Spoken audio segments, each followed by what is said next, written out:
कबीर ना हम किया ना करेंगे, ना कर सके शरीर। क्या जानो किछ हर किया,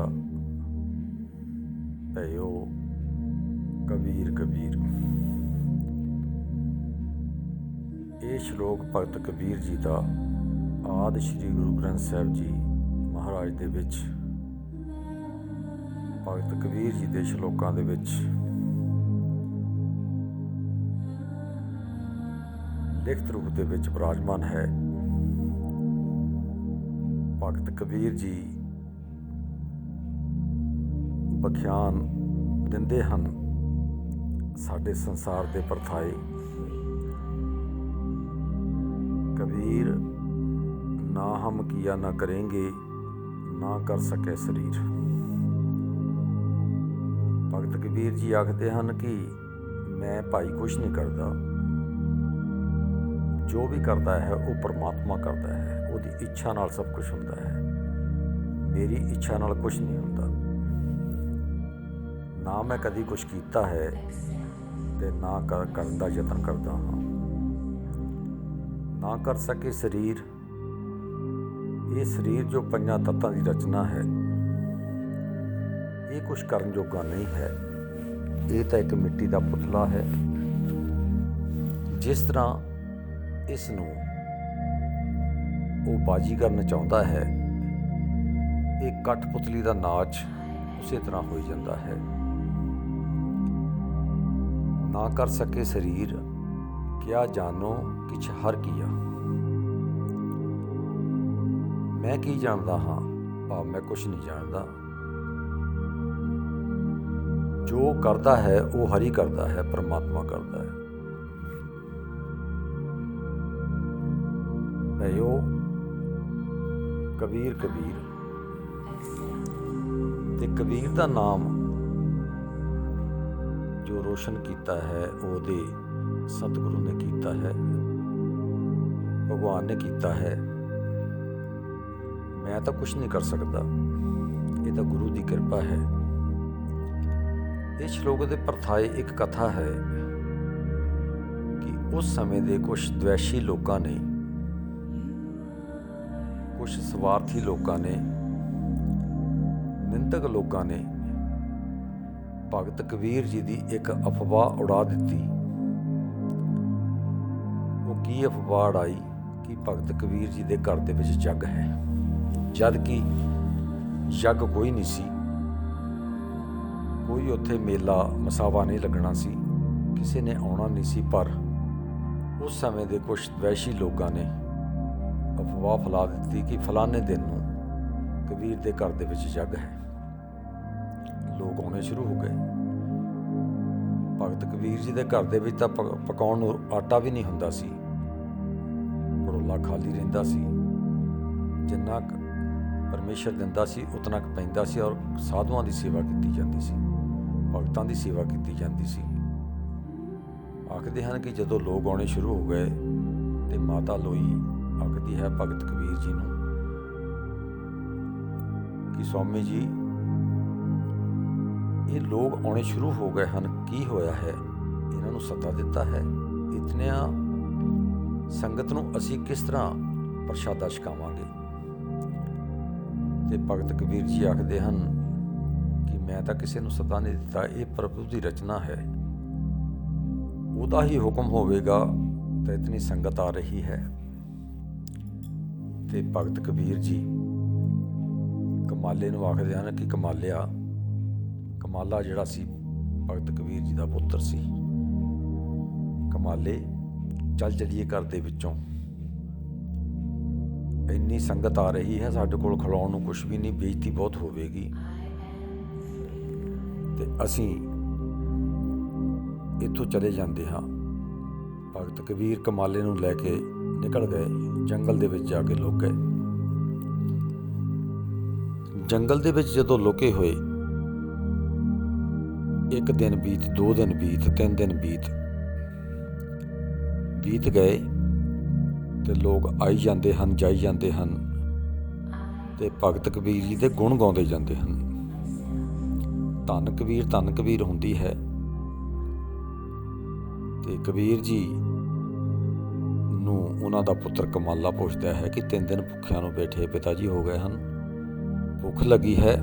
ਇਹ ਜੋ ਰਾਹੀ ਜਾਂਦੇ ਹਨ, ਇਹ ਕਿਤੋਂ ਆਏ ਹਨ ਲੰਗਰ ਛਕ ਕੇ, ਇਹਨਾਂ ਦੇ ਪਾਸ ਵੀ ਲੰਗਰ ਹੈ ਲੱਗਦਾ, ਇਹਨਾਂ ਕੋਲੋਂ ਮੰਗ ਕੇ ਕੁਛ ਮੈਂ ਖਾ ਲਵਾਂ।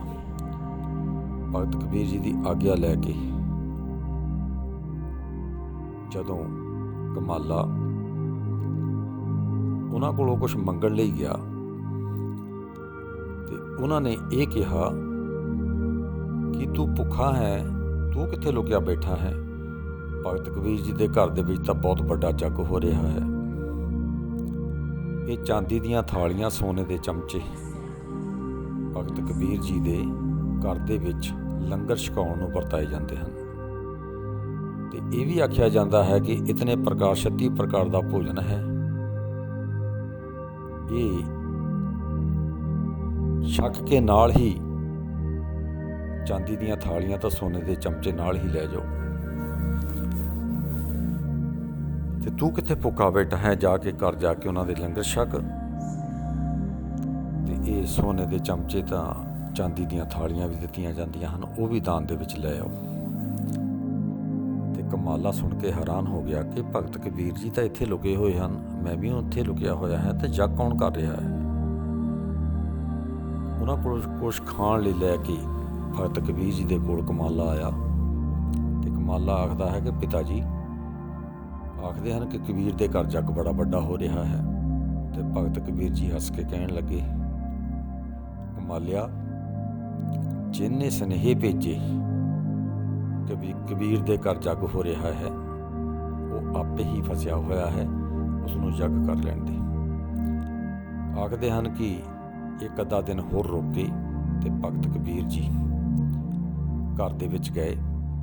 ਤੇ ਘਰ ਦੇ ਵਿੱਚ ਜਾ ਕੇ ਕੀ ਦੇਖਦੇ ਹਨ ਕਿ ਬੜਾ ਵੱਡਾ ਵਿਸ਼ਾਲ ਪੰਡਾਲ ਸਜਿਆ ਹੋਇਆ ਹੈ, ਲੋਕ ਲੰਗਰ ਛਕ ਰਹੇ ਹਨ, ਕੀਰਤਨ ਹੋ ਰਿਹਾ ਹੈ, ਸੰਤ ਮੰਡਲੀਆਂ ਬੈਠੀਆਂ ਹਨ, ਬਹੁਤ ਸੰਖਿਆ ਦੇ ਵਿੱਚ ਭਗਤ ਸੰਤ ਰਲ ਕੇ ਉਸ ਪ੍ਰਭੂ ਦਾ ਜਾਪ ਕਰ ਰਹੇ ਹਨ ਤੇ ਧੰਨ ਕਬੀਰ ਹੋ ਰਹੀ ਹੈ। ਜਦੋਂ ਆਪਣੇ ਘਰ ਦੇ ਵਿੱਚ ਪ੍ਰਵੇਸ਼ ਕੀਤਾ ਤੇ ਜਿਹੜਾ ਰੱਬ ਭਗਤ ਕਬੀਰ ਦਾ ਰੂਪ ਬਣ ਕੇ ਆਇਆ ਹੋਇਆ ਸੀ, ਉਹ ਉੱਥੋਂ ਅਲੋਪ ਹੋ ਗਿਆ। ਤੇ ਭਗਤ ਕਬੀਰ ਜੀ ਆਖਦੇ ਹਨ, ਲੋਈਏ, ਕਈ ਦਿਨਾਂ ਦੇ ਭੁੱਖੇ ਹਾਂ, ਲੰਗਰ ਛਕਾ। ਤੇ ਲੋਈ ਆਖਦੀ ਹੈ ਕਿ ਤੁਸੀਂ ਕਿੱਦਾਂ ਭੁੱਖੇ, ਇੰਨੇ ਦਿਨਾਂ ਦਾ ਇੱਥੇ ਜੱਗ ਚੱਲ ਰਿਹਾ ਹੈ, ਤੁਸੀਂ ਤਾਂ ਸਭ ਕੁਝ ਕਰ ਰਹੇ ਹੋ। ਤੇ ਲੋਈ ਨੂੰ ਆਖਣ ਲੱਗੇ ਕਿ ਨਹੀਂ ਲੋਈਏ, ਤੂੰ ਵੱਡੇ ਭਾਗਾਂ ਵਾਲੀ ਹੈ, ਤੈਨੂੰ ਅਸਲ ਰੱਬ ਦੇ ਦਰਸ਼ਨ ਹੋ ਗਏ।